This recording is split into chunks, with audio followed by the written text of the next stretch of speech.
I moved to Los Angeles, so I bought a condo, a little condo. Now I have to go shopping for the condo. I'm not a good shopper. And I just started shopping randomly, and I knew the first thing I bought was gonna be ugly. I didn't want any trouble. I went in and bought a toaster. And the lady said, "Could I have your name and address?" No. I have this money, and I'm taking this toaster now. You don't need my name and address. I'm not adopting it. I'm purchasing it. I might throw it off a building after I leave here. She asked me, she said, "Would you like to buy the warranty?" For the toaster? No, I think I'm going to absorb the risk on this one. I'm not a gambler, but I'm feeling lucky today. If this toaster should break, and God forbid that day should come, I'm gonna take another $39 out of my pocket and buy another toaster, because that's how I live. On the edge. I just don't. Stupid. Now, after I got the condo all filled up, they sent me back out on the road. And I toured Canada. And it's been a pleasure touring Canada. It really has been. And, well, listen. The first date in Canada was Ottawa. In January. That's the best time to go. It's not all touristy in January. The hotel rates are favorable. My suite was $39. Or you could give them a toaster, either one. They don't care. But Ottawa's a beautiful city, and they have people, the river freezes, and people skate on the river. It's beautiful to watch. And they have these snack bars on the ice. And they sell these things called beaver tails. Oh, yeah. You applauded for beaver tails. You really are my people.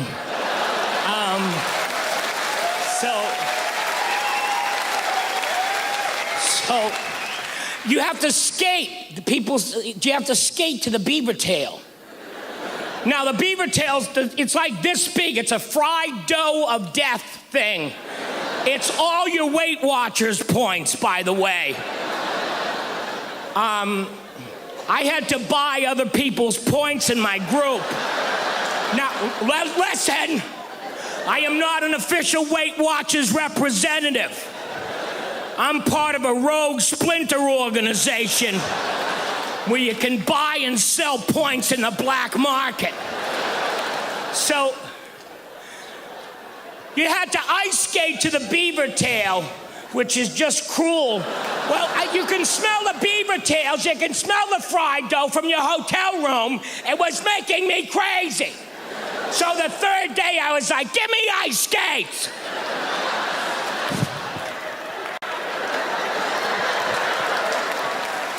I skated to the beaver tail. And there was this nice family from Ottawa, a mom and dad and 2 kids. And they were in front of the beaver tail stand.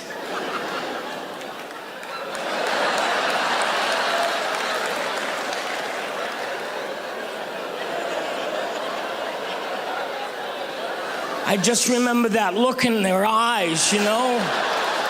Like, oh, well, he'll stop. I couldn't and I didn't. Cost me some tickets to the show that night, I'll tell you that. And I bought them all beaver tails while the paramedics looked them over. I'm not an outdoors person either. I like the lake, I like to go swimming in the ocean, that kind of thing, but so hiking, no. Hiking is a walk that sucks. You know what you do when you walk? I love to walk. You walk to the movies, you walk in the mall, you walk in the park. Hiking, you hike down a ravine, you hike up a mountain, you were hiking and you found a dead body. My friends took me hiking, and when we got to the lake, there was a kayak. Kayaks are now on my list. What is it? Is it a canoe for people with no friends? Mine didn't move. I'm not too big, the kayak is too small. They had to pull me out like a champagne cork. We got him. I'm wedged in this kayak going,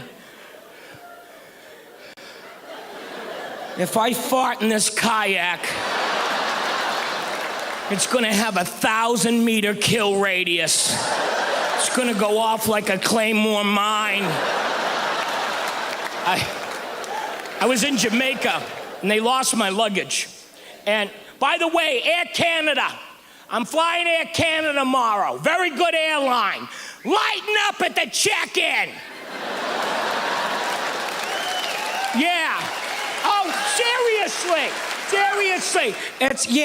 Excuse me, I'm going to New York. You're checking over there at the machine. I'm going to New York. There's a machine over there. Do you have your confirmation number?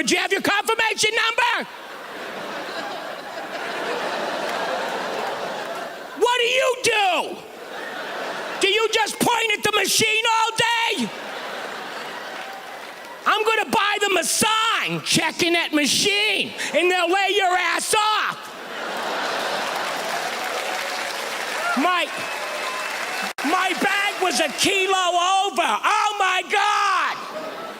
Take a kilo, put it out of the bag. Put a kilo out of the bag. A kilo? What am I gonna do? Cut a pair of underwear in half? If a kilo makes a difference in this bag going on that plane, I'm not going on that plane.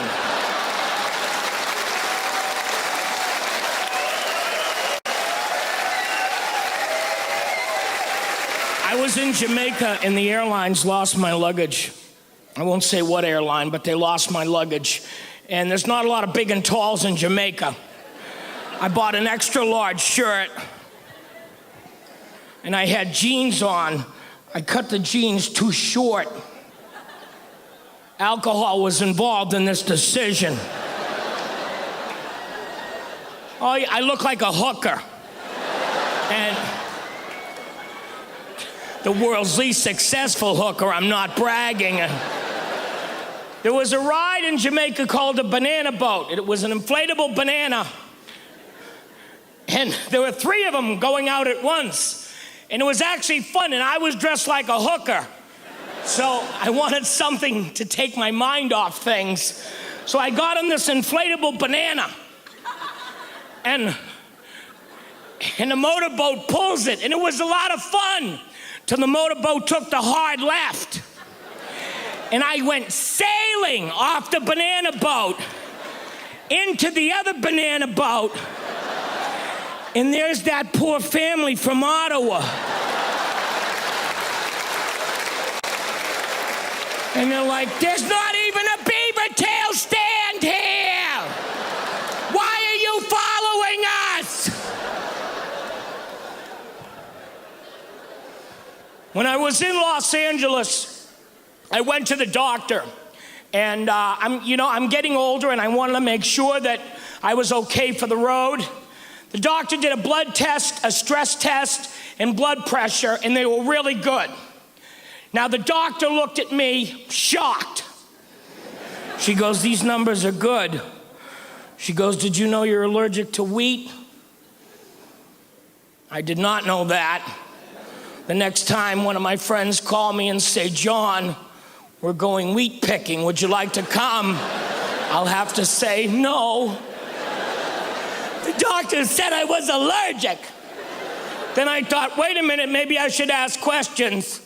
Wheat is flour. Oh, I said, what does this sweet thing mean? She said, do you eat a lot of gluten?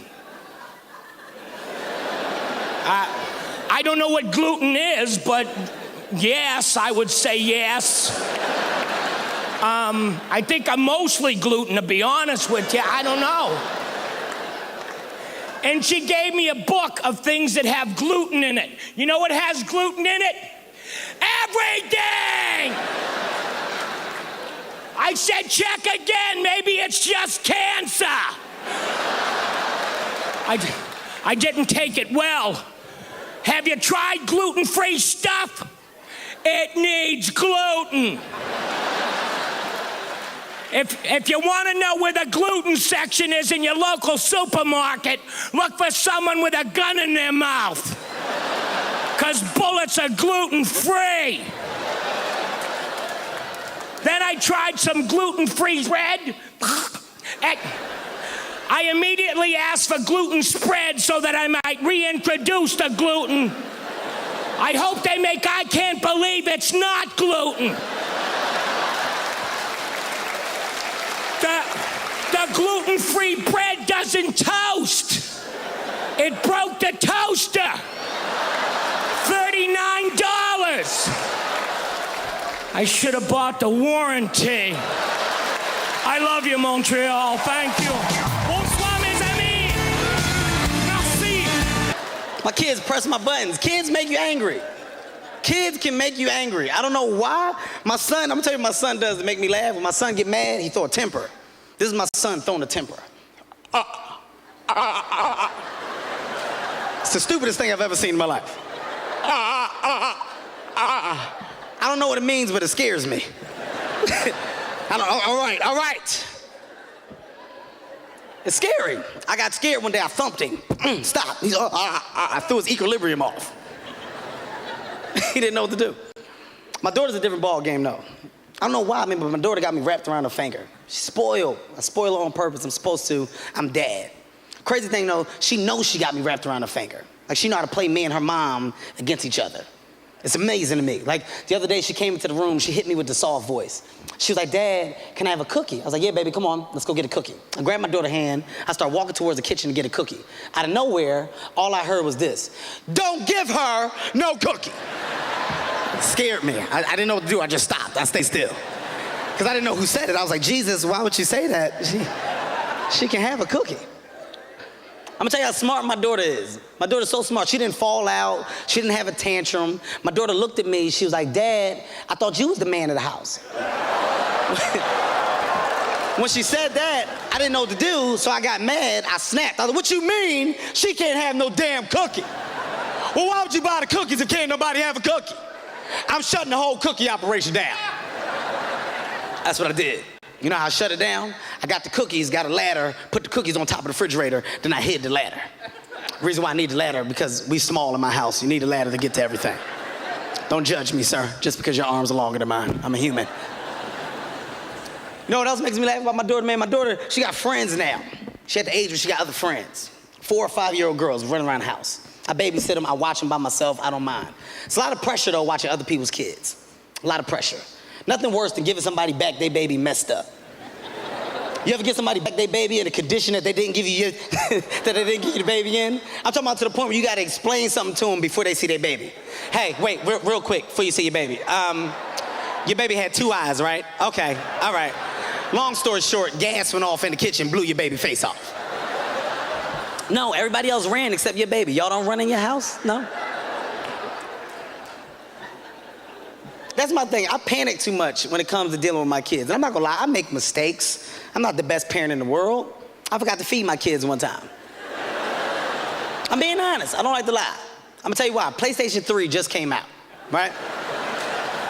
I'm watching my kids, but I'm playing the game. They crying all day. So in my mind, I'm like, they got attitudes, they spoiled. Okay? They spoiled, they got attitudes, I'm not gonna deal with this stuff all day. So my lady came home, she was like, why they crying? I was like, because they spoiled and they got attitudes. That's why they crying. And she was like, well, did they eat? I was like, damn it. I ate, but they didn't say nothing when I ate. They just... Yeah, my son was just looking at me. Y'all been great, man. I'm Kevin Hart. Y'all take it easy. You ever drive down the street and see like 30 people up on the sidewalk and you just think, right? You don't do it, you just think it. That's what separates the psychos from the functioning psychos. Yeah, psychos, they just do it. All right, that's a good idea. They get the wipers going, they make a day out of it, right? But a rational person, you like think it through. You start going, man, if I just leave my hand right here, nobody knows who I am. I move it 2 degrees over here, I'm on the cover of Newsweek. I'm instantly famous. Right here, no one knows me. Like, hey, Bill, you want to go to the cookout? Maybe you could bring that potato salad you brought last year. It was such a big hit. One of the most horrific scenes we've seen in years. Bodies just strewn about. You know, Amy's gonna be there. She's still asking for you. You should ask her out. No indication he even tried to stop. Seriously, you're getting older. Put your hands on the dashboard. Put them on the dashboard. You have those? All right.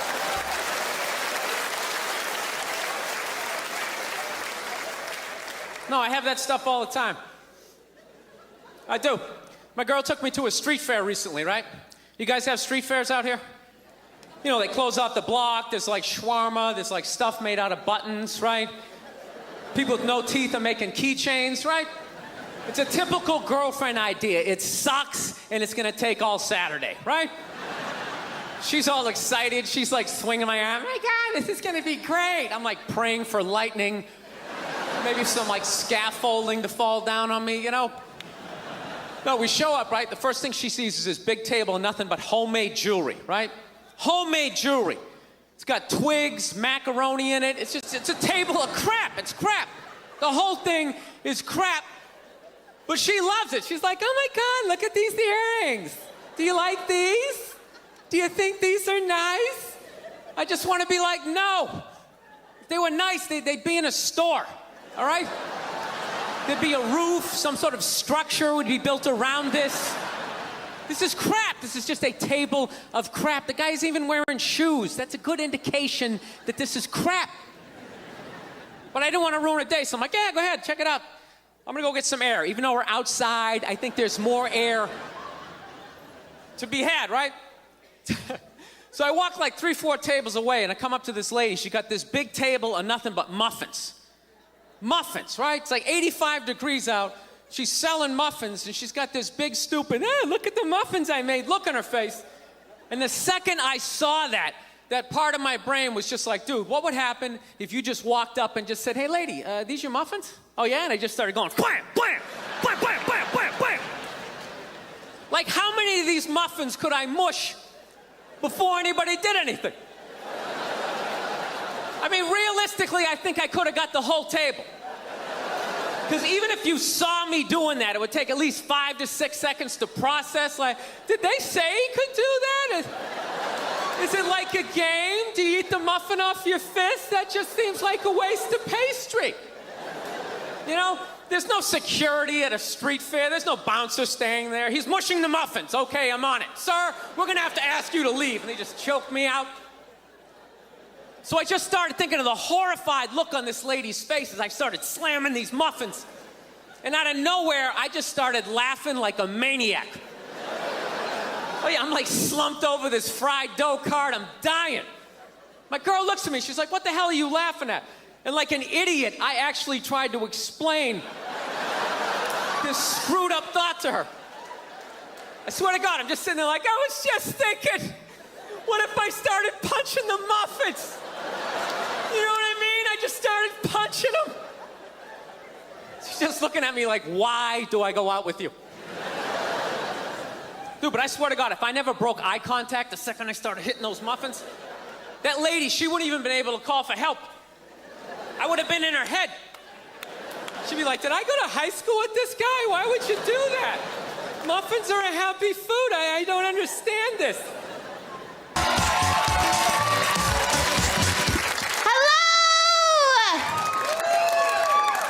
Let's keep this mother effing giggle coaster going, huh? Woo! Are you mesmerized by my sparkles?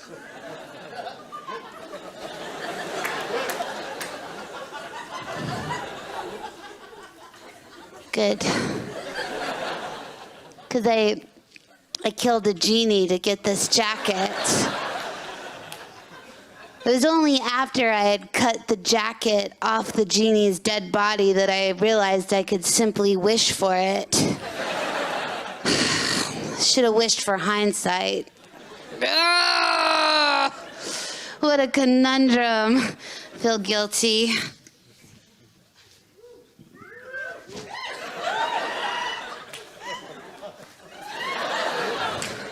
You're welcome. Don't come find me when that genie ghost haunts you. All right, I got so much to cover tonight. I want to do 2 things. The first thing is I want to try to find Amelia Earhart. 'Cause every day that goes by, I just fear the worst for her. So maybe if we could put our heads together, Canada, we could figure it out. Because I can tell you right now that President Obama does not give a shit. The second thing that I'm going to do is 2 monologues, 1 regular, and 1 vaginal. It's going to get intense. Do I have a 95-minute knock-knock joke? You bet your ass I do. It's going to start real curious. You're not going to know who's there. Right? And then after a journey, if they cut it out of this broadcast, all the people at home know that they're missing out. I've been watching a lot of internet lately. I'm a bit addicted. I can't lie. I'm on the internet every day. When I was young, I would, if I wanted to, explore my sensuality, all I had access to was a poster of Robert Smith above my bed. I mean, that was it. But these days, you can click onto YouPorn and you just get the whole buffet. And I don't know what's going to happen to this generation, but I am afraid that the girls are going to grow up attracted to men without faces. And that's going to ruin the population. I know I was going to do 2 monologues, but I'm only allowed time for 1 now, because we had so much fun, didn't we? Oh my God. How many people here have seen the Vagina monologues? Woo! You were probably in it. I can tell, because you're like, yes! Vagina monologues! Anyone else? Yeah, okay, great. I have 2. And when I watched it, I was inspired, and I thought to myself, you know what? There's so many other body parts that we're ashamed of that I should write monologues about. And I penned a set of monologues about one area of the body called the taint. It's called the taint monologues. Now, just so you know, taint is the scientific word for the area between your genitals and your anus. Because it ain't your anus, and it ain't your balls, and it ain't your vagina. It's your taint. Okay? That's the scientific word. And that is why I have penned the taintologues. So, I am going to read 1 taintologue for you tonight.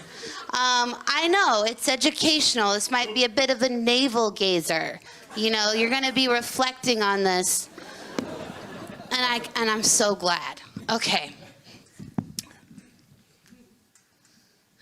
This is published, okay? This is in a book. It's in a book. So it's important.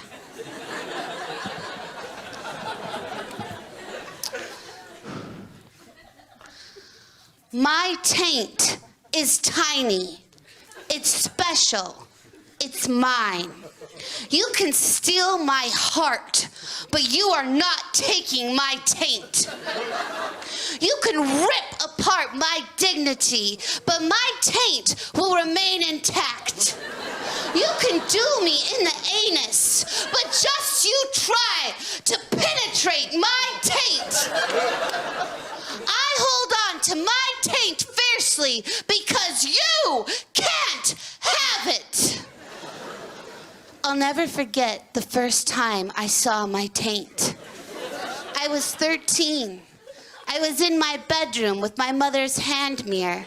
I was on my back, legs spread, gazing at my treasure, nestled like an island between two black holes. It was a constant between unknowns. I touched my pinky finger to my taint and pretended it was a castaway on Taint Island. My pinky traced its small island quarters and quickly developed rock fever. Pinky jumped frantically for help and caught Ring Finger's attention. He was on his way.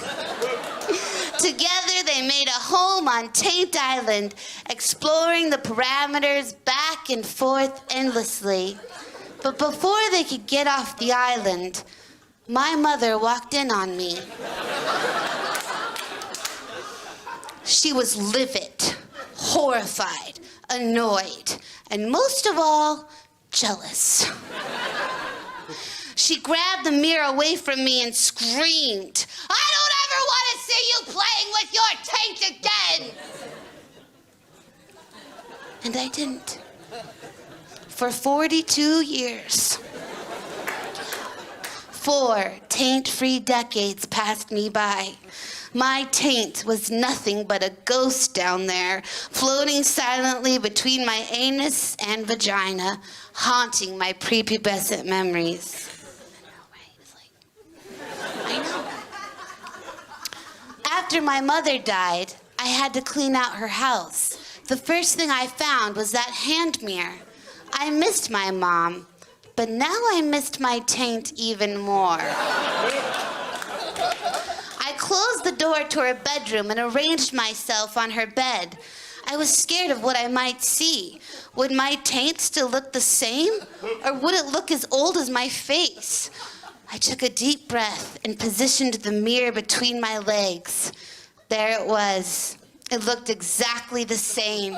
A piece of skin stretched between my anus and vagina. I touched my pinky to it. We were reunited. I started laughing and crying and shouting, "I hope you're watching, Mother! I'm playing with my taint!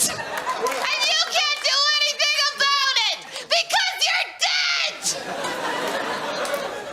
My taint was the opposite of dead. It was resurrected. My taint is tiny. My taint is special. But most of all, my taint is my taint. Knock, knock. Just kidding. That's all.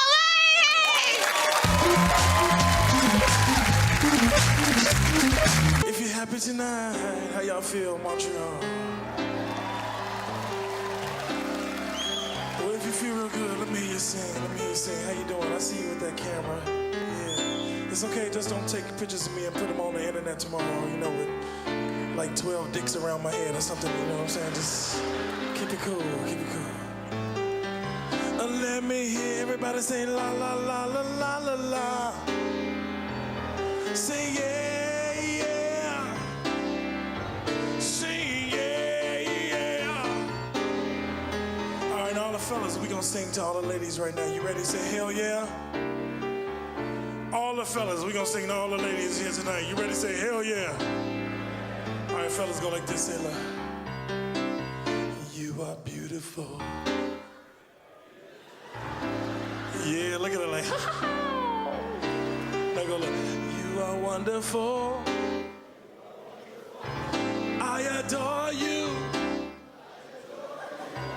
I appreciate you. Okay, we lost a lot of y'all on that last one. Ladies, it's your turn. Go. I am a queen. Say I am a diva. Respect me. Respect me. Oh, fellas, give it up for the ladies. See how they come together. See how they come together. Now, fellas, you with your lady, look at your lady. Touch her hand, touch her face, Yes, look at you. I'm not your lady, sir. Look at your lady. Look at your lady. Touch something soft on your lady. I want you to go to that place. Go to that place you haven't been in a long time, that place where you first knew. I got to have you, I really need you, I really want you, baby I love you, I got to have you, I really need you, baby I love you, baby I love you, baby I love you, baby I love you, baby I love you, I love you, I love you, I love you, I love you, I love you, I love you, I love you, I love you, I love you, I love you, I love you, I love you, I love you. Look at your lady or look at somebody's lady. With passion in your heart, fellas, sing these words. Take your panties off.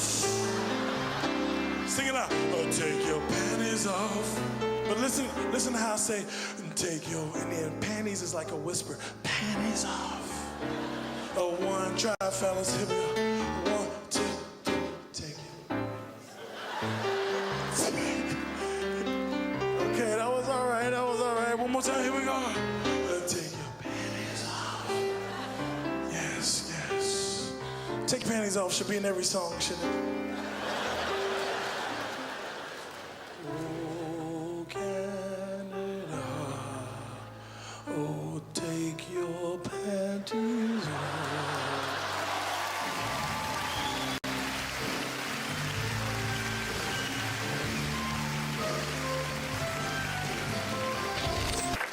My girlfriend and I broke up. We used to fight all the time, you know. It's amazing, like, when couples fight, what do they fight about? Is it ever important stuff? No, it's always the stupidest stuff in the world. My girlfriend and I were walking down the street. We saw a girl walking down the street holding her shoes in her hand. She was walking barefoot. My girlfriend was like, well, she's dumb and drunk. I was like, maybe your feet just hurt. She's like, why are you defending her?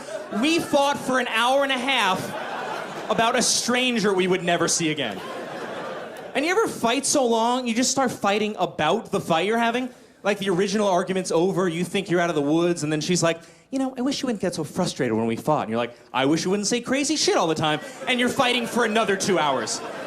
And eventually, it's like the movie Inception. There's a fight within a fight within a fight. And somewhere, the two of you are in a van falling off a bridge in slow motion. And she's like, this is your fault. And you're like, but you're the one driving. My favorite expression from your girlfriend, though, is, I wish we spent more quality time together. That's my best. Quality time. That's my favorite expression. One morning, my girlfriend and I spent the entire morning in bed. We had breakfast in bed. We watched a movie. We had sex. She was like, yeah, but that's not quality time. She said, quality time isn't when you're eating or watching a movie or having sex. I was like, you just named literally my 3 favorite activities. I think when women use the phrase quality time, what they imagine in their head is just the two of you alone in an empty warehouse. Sitting in 2 plastic folding chairs, just staring into each other's eyes, petting a newborn puppy. And every 15 minutes, you apologize for something you don't remember doing. That is quality time. Thank you guys very much. You guys are a fantastic audience. Thank you so much. Enjoy the rest of the show. Good night. I just have a few minutes, so I'm going to tell you one story. And it's true. I always have to tell people before I tell them the story, because inevitably someone comes up to me after the show and they'll be like, was that true? And I'm like, yeah. And they're like, was it? I don't know how to respond to that. Like, I guess I could say it louder, like, yeah! And they'd be like, it's probably true, he said it louder. But it's, when I was about 19, I had a malignant tumor in my bladder for about a week. But it's funny because, stay with me, because I'm a hypochondriac. And I think the funniest thing that can happen to a hypochondriac is they get cancer, because it confirms every fear you've ever had in your life. You're just like, see, I told you. Remember last week when I was overtired and I thought I had rickets? I was probably right about that too. There's gonna be a lot of changes around here, you know? And, well, I found out I was driving home for Christmas break from college from Washington, D.C. to Massachusetts. Those are places in America. And about halfway home, I stop at a rest stop to pee. I don't mean to be graphic, this is just what happened. There was blood in my pee. I know. How do you think I felt? 'Cause I knew it could mean like 5 things, and 3 of them mean I die, and the other 2 aren't exactly a trip to the Bahamas either. And so I get home like 2:30 in the morning. I woke up my dad. I told him what happened. He had a very grave look on his face because he's a doctor, so he knows about the Bahamas. And he took me to see a urologist. Now, I didn't know at the time what urologists do. I was very naive, and we went in, he goes, could you put your hands on the table? And I was like, all right, I can put my hands on the table. And then he stuck his finger, but I didn't know that was gonna happen. And so I shouted, I go, oh my God! And he got mad at me. He was like, cut the theatrics. And I felt so bad. I was like, sorry about the theatrics, you know, I guess, as though I had intended it. Like, this'll be my big moment. When he sticks his finger up my ass, I'll prove I should be the star of our town, you know. So he goes, listen, Mike, you gotta come in tomorrow morning for what's called a cystoscopy. And doctors always dress this stuff up. He goes, it's no big deal. You come in, they put an IV in, you fall asleep, you wake up, you eat a muffin, you go home. I was like, all right, you know, that sounds pretty good. Still a little shaken up from the table incident, but just out of curiosity, like, what is specifically a cystoscopy? And then he picked up a rod that was about 4 feet long, and he goes, there's a camera on the end of this, and we stick it through your urethra to look into your bladder. And I said, I feel like you glossed over a few details in the initial description. I feel like there was too much emphasis on the muffin and not enough emphasis on the fishing rod you're sticking into my number 3 body part on E's Top 100 Sexiest Body Parts. And he said, I concur. And the next morning, that might be a fabrication, that I concur. And while I was under, they found something with the scope. They find like an item, you know, and they decide that they're gonna keep me under and then put me under further so that they can take it out. So they put me under the street equivalent of horse tranks. I don't react to drugs very well. I'm the guy, if you're ever smoking pot in a group, who's like, do you guys hate me? You know, like, who's at the door? Who's at the door? Who's at the door? Who's at... Why does my heart hurt? Is that rickets? You know, I'm not proud of that, right? That's just who I am. So my voice gets very loud, too. I wake up in the recovery room. It's mostly elderly people. But in my brain, it was like a dance club. I was like, this place is awesome. We should come here all the time. I don't know why we didn't come sooner. Dad's always here. And my mother's mortified. She's like, shh. I was like, oh, all right. Do you hate me?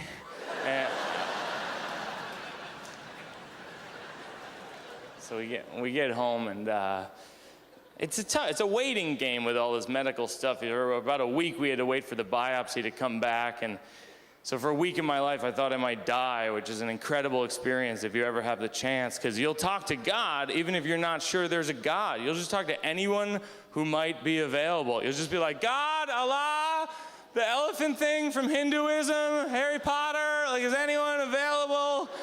Because I'm brand loyal to Jesus, but I'm not stubborn. You know what I mean? Like I was raised Catholic. I was an altar boy as a kid, and the answer is no. I wasn't, and well, I think it's because they knew I was a talker. You know, I have that look about me, and I was so bad at it. I think they thought, well, if he's this bad at lighting candles, wink, you know, that kind of thing. But like, well, the point is that I was very fortunate. You know, the biopsy came back, and it turned out that they had found a malignant tumor in my bladder, but that they caught it early enough so I didn't have to come back.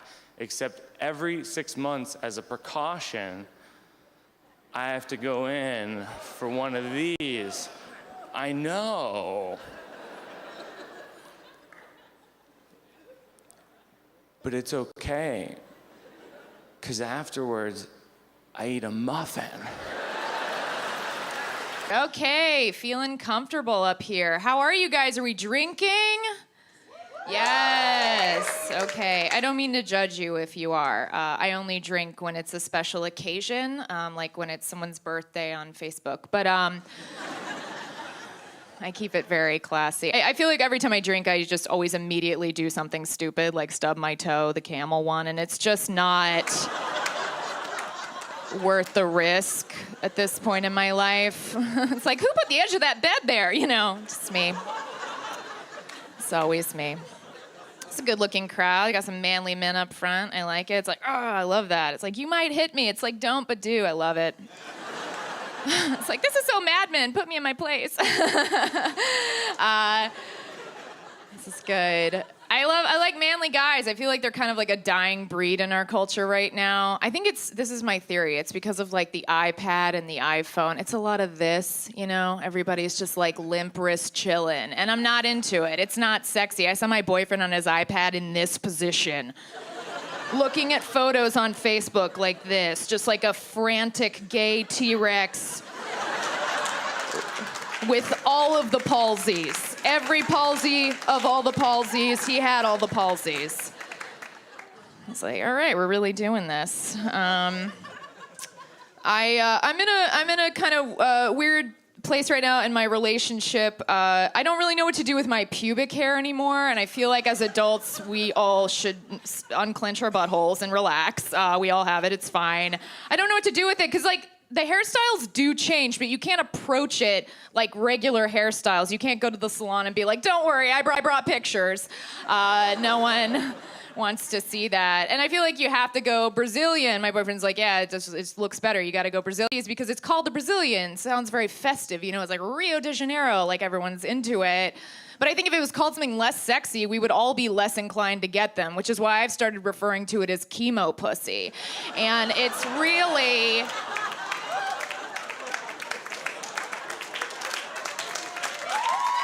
Thank you. Sweeping the nation, my nation. I don't know. I feel like Montreal might be quite bushy. It's just a vibe I get. Okay, I can tell I'm right. You know, you just walk in like, don't worry, babe, I took care of it. Chemo pussy. He's like, oh, you can keep your pubes. Jesus Christ. I'm gonna do an impression for you guys. This is my impression of Meryl Streep trying to take a compliment. Oh, no,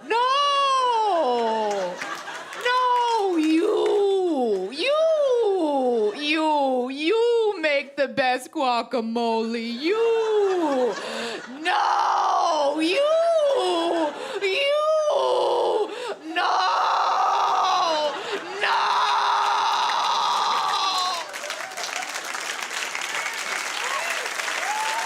Thank you.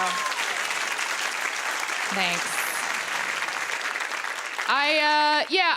I was talking about drinking earlier. I went to a dance club recently for like the first time in a long time, and I went with my like carefree friend, you know, and she was like, Jamie, you just gotta relax when you're on the dance floor. You just gotta shake what your mama gave you. You guys heard that? Shake what your mama gave you. I was like, anxiety?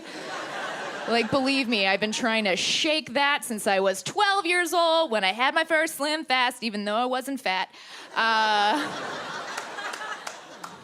It's very relatable. I made some dirty jokes here tonight, but I just want to be clear that I'm actually like a very conservative person. Like, I don't talk at all during sex because my mom always said, you know, never talk to strangers. So, thank you. I'm Jamie Lee. Good night. How's everybody doing? This is beautiful. Everybody looks gorgeous. Holy shit. I love this. Everybody's hot here. Even ugly people are hot here. I don't get it. I'm not an ugly guy, but I'm not a hot guy. Because I can't wear like a deep V t-shirt and a scarf at the same time. And you're like, yeah, let him in. Like, you can't. I can't dress like a pirate. And you're like, no, you got to get to know him. You know what I mean?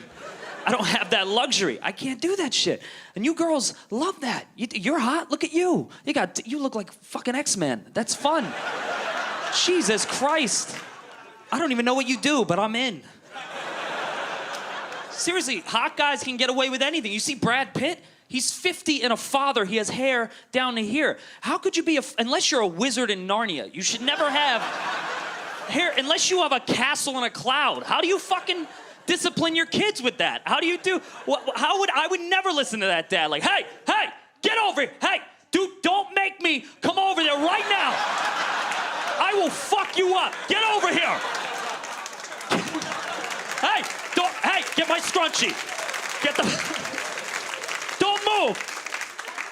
Don't move. Fucking, I'm beautiful. Give me the scrunchie. No, my dad looked horrible. He never even had to hit me. He would just be like, hey, don't make me. And I'm like, I know, you look like a worn tree. I don't want to fuck with whatever's going on in your life. Not a hot guy, and I drink. I came out here with wine. I've been drinking wine all day. I'm wearing a girl's shirt, if anybody noticed that, because I was drunk and thought it was a good idea. Do you understand how many drunk plans I make? Drunk plans never happen. How many people make drunk plans? Hot guy, you ever make drunk plans? You know how many businesses I'm supposed to start? Velcro stamps, whatever the fuck that is. I'm getting texts from guys that I don't know, like, hey, great heart to heart last night. I'm like, who the fuck are you? But this is the worst time in history to be a drunk. It's the worst time, because we're too connected as people, like these iPhones, these smartphones. Like, I shouldn't be able to get drunk alone in my bedroom with the door locked and ruin everything. That shouldn't be a fucking option. I could Instagram my dick. I could think it's a good idea to get shit-faced on my floor and be like, I want to show the world my dick. And just put that out there. If you follow me, you could wake up tomorrow and your timeline could just be filled with my dick. Just soft, hard, soft, hard, soft, hard.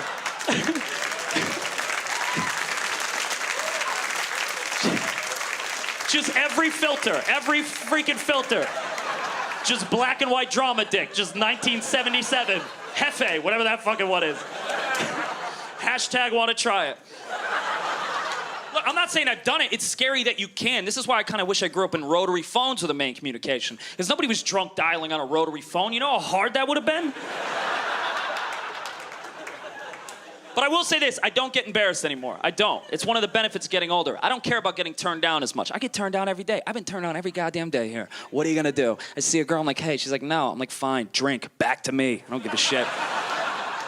All right, it does hurt a little bit, but worst case scenario these days, maybe I go home a little drunk, I YouTube some sad stuff, okay? Fine, guilty, no, I'm a real man, okay? I'm not saying I'm super sad, I'm just like, let me get a good cry in before bed. You never did that? You never like YouTube the British X Factor? You never seen that? You never stumbled across that gem before? With like the little orphan kids? Like that hits the heart like right away, where the host is like, what's your name? Kid's like, I don't have a name.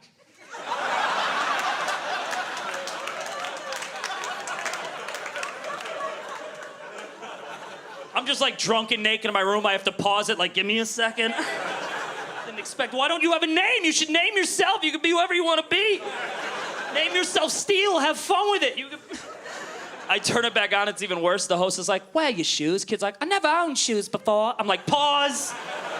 I mean, give them shoes. The show could give them shoes. I turn it back on, it's even worse. The host is like, have you ever sang before? Kid's like, well, I've never sang, but I feel like if I sing from my heart, then maybe like my parents can hear me and have like a family again. Unplug. What, did you write that shit? I don't need that. I'm gonna find you, okay? I know I'm drunk and naked and I'm looking at a blank screen, but I'm gonna find you. And I'll get you all the shoes, okay? I'll get you any shoe you want, all right? And I'll name you. You could be Brent. We'll both be Brents. And I'll get you a little suit. I'll get you a little suit so we go out to eat. I won't hold your hands. So people be like, is that his son or a little business partner? They're not gonna know. Side note, the only thing worse than getting caught jerking off by a roommate is getting caught crying naked while watching orphans sing on the X Factor. I've never seen a more confusing entrance in my entire life. My roommate just walked in and had like 19 emotions in 10 seconds. He just walked in like, hey, you want to eat? Holy shit! What do you want? Oh, fuck, I gotta move! I'm Brent Morin, thank you very much. 10 years my wife and I have been married. Yeah, we're monogamous. We're also, we chose to be monogamous. For those of you that don't know, that's the Latin mono, one, gamus, blow your head off. 'Cause it's the worst idea on the planet. Love coming to Montreal when you're monogamous. It's great. So many hideous women, it's just so easy. We're the only mammals that do this. Every other mammal Do what they want. Not us, no. Lions in the, wherever they live, the Serengeti or whatever, they just married to that lion. Sees that lion, just goes and hooks up. No big deal. That lion's not like, what do you do? No, just free range. Even if that lion got mad, that lion just has to say, I thought it was you. I thought it was you. Sorry, okay? We can't do that. Try doing that.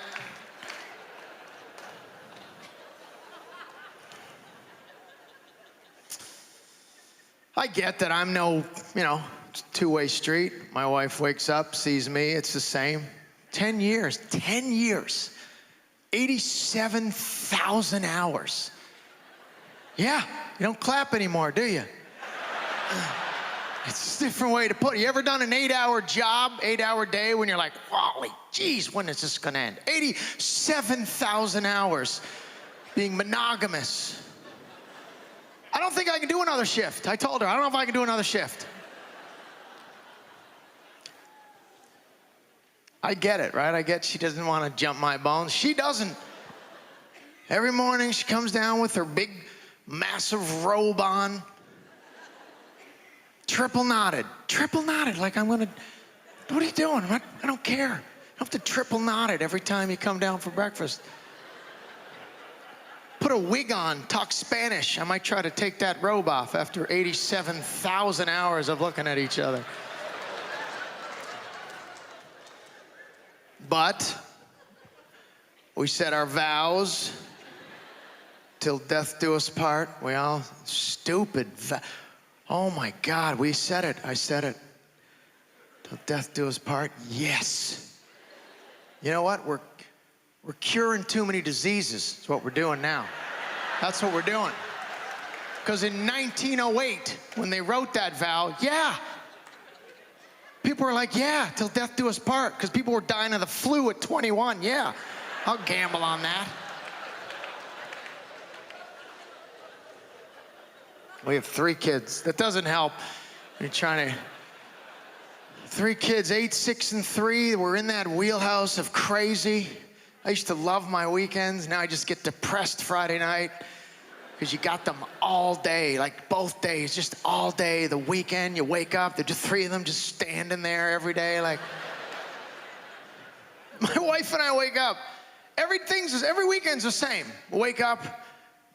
Do we have anything planned for them? Like a camp? Like, is there anything? That's my first question. Do they have skating today? Anything?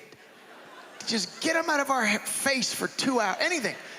Play date. Do they have play dates. Thank God for this.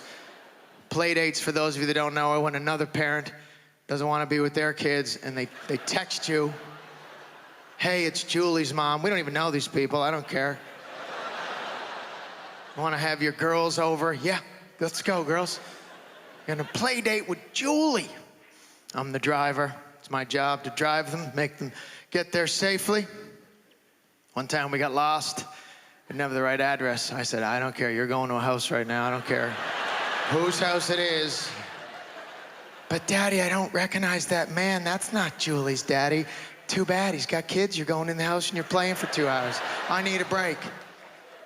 Unless the guy has a mustache. I don't trust men around my kids that just have a mustache. To me, I don't have a way of determining if you're a pedophile, but that to me is a good sign there's something weird going on. If you're looking in the mirror every day and going, yes, that's perfect. No, you're a pedophile. That's what that is. And we have a code word in my family. If you're walking near us in the mall, we yell it, Tom Selleck, and all my kids run to they grab onto my leg, and we just stare at the man with the mustache. Freak. My parents weren't worried about pedophiles when I was little, obviously. I had a paper route. 10 years old, I had a paper route, 5:30 in the morning. 40-pound sack of paper holding me down. What an opportunity. What bait was I for pedophiles? Just standing in the bushes, twiddling their mustache. Like, this is so easy. They can't even see me. It's very different. Like my kids like to play little games, hide and seek. It's fun. One day they looked for me in the freezer. Didn't say whether we're smart, kids. The freezer. Nothing fits in our freezer, let alone me. Because my wife has 45 bunches of bananas in there for this big banana bread she keeps talking about making. Holy geez, stop buying bananas for crying out loud. Make the damn banana bread. 87,000 hours, you still haven't made a banana bread. She'll hear the freezer door open too. She'll be on the second floor. Don't throw those bananas out. I'm gonna make a nice banana bread. For what, 1,000 people? Can't hide in the freezer. You guys are a lot of fun, Montreal. Thank you very much. This is nice. I'm glad this is all adults here. No kids here, you guys. I know that sounds silly, but it's nice. Just imagine for a second how you would feel if there was a bunch of small children here. Imagine how much fun you'd be having right now. I'll tell you exactly how much, 0%. Exactly 0. I'm a single dad. I have 2 kids, and I know they're not always fun. I have a 6-year-old son, Kyler, and I have a 4-year-old daughter, Monroe, and I love them. Like, I love them equally, too. I couldn't love either one of them anymore, but what some parents won't tell you is you like one better. And I like my son better. And it's not because he's a boy or because he's older. He's just he's a better person. He just... Like, I wish that wasn't true. I wish Monroe made better choices for herself, but she's just going down a dark path right now. She's mean-spirited. She's a mean-spirited little person. Like, a nice person doesn't come up to you when you look happy and just say, I don't love you, to see if they'll make you cry. That's a borderline sociopath. And it's not like I'm mean to her. If anything, I am nicer to her in a pathetic attempt to get her to be nicer to me. But I can't even compliment her right. Like, a while back, I told her, I'm like, Monroe, you are as beautiful as a princess. That's an amazing compliment. She got mad at me. She goes, no, Daddy, I'm prettier than a princess. And I didn't say anything, but I thought, you better be, because your personality is shit.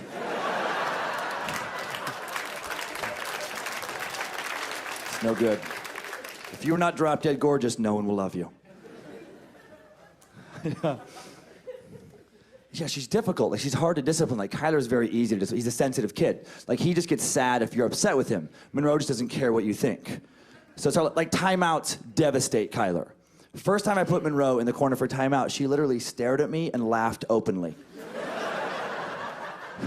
Just like this attitude of like, ooh, corner. What's your next move, old man? What, are you gonna punch a baby? You got nothing. You got corner. I can take a shit in this corner. What can you do, put me in another corner? You're a joke. After her first time out, for the next 6 months, she would randomly put herself in timeout. She would do something horrible, sit in the corner, and just wait for me to notice her, just like a little fuck you to me. Just this attitude again of like, yeah, I know I'm here. I know I'm here. I like it. Do you want to know what? Do you want to know why? It's pretty good. It's pretty good. I just punched Kyler in his face, hard. Pretty hard, pretty hard. What do you think, like 10, 15 minutes? Let me know. Because the second I get out of here, I'm going to punch him in his face again. I'll play your game. I'll be your Huckleberry. When timeouts wouldn't work for Kyler, the next stage of punishment was you could take away like a privilege. I could take his favorite toy, put it on top of the refrigerator, and let him know he has to become a better person to get that toy back. You put Monroe's favorite toy on top of the fridge, and that toy is dead to her forever. Just like, oh, leave Puppy Dog in the fridge. I don't even want it now. You know what? Maybe Puppy Dog's sad. Maybe Puppy Dog's lonely. Oh. You should put Baby Doll next to Puppy Dog. Keep Puppy Dog company. You know what you should do? You should take a bunch of my toys outside, light them on fire, show the neighborhood how much of a man you are. You can take all my toys. Don't you understand what's happening here? I don't give a shit. You're my only toy.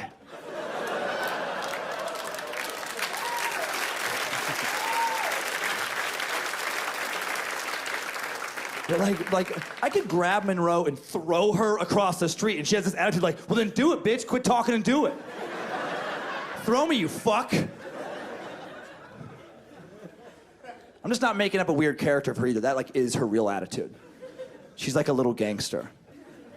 Like, she really is. She's like, has like a little gangster persona. Like, when I don't have her, when she's at her mom's, I Skype with her. And her little catchphrase that's happening is for real. Like, she will say hardcore gangster shit to you and then be like, for real. So I'm talking around this guy when she's being sassy like she always is. And I'm like, keep it up, Monroe. Keep it up. Keep it up. When Daddy sees you next, I'm gonna tickle you so much. You don't even know how much I'm gonna tickle you. And she just stares back, just stone-faced like a death row inmate. And she just goes, so? Next time I see you, I'm gonna punch you in your face, for real. Like, who are you? Like, I don't care how little she is or where I am in the world in relation to her. If I'm ever murdered, she is the prime suspect. Like, she did it or she's behind who did it. Thank you for helping me document that. Thank you guys very much.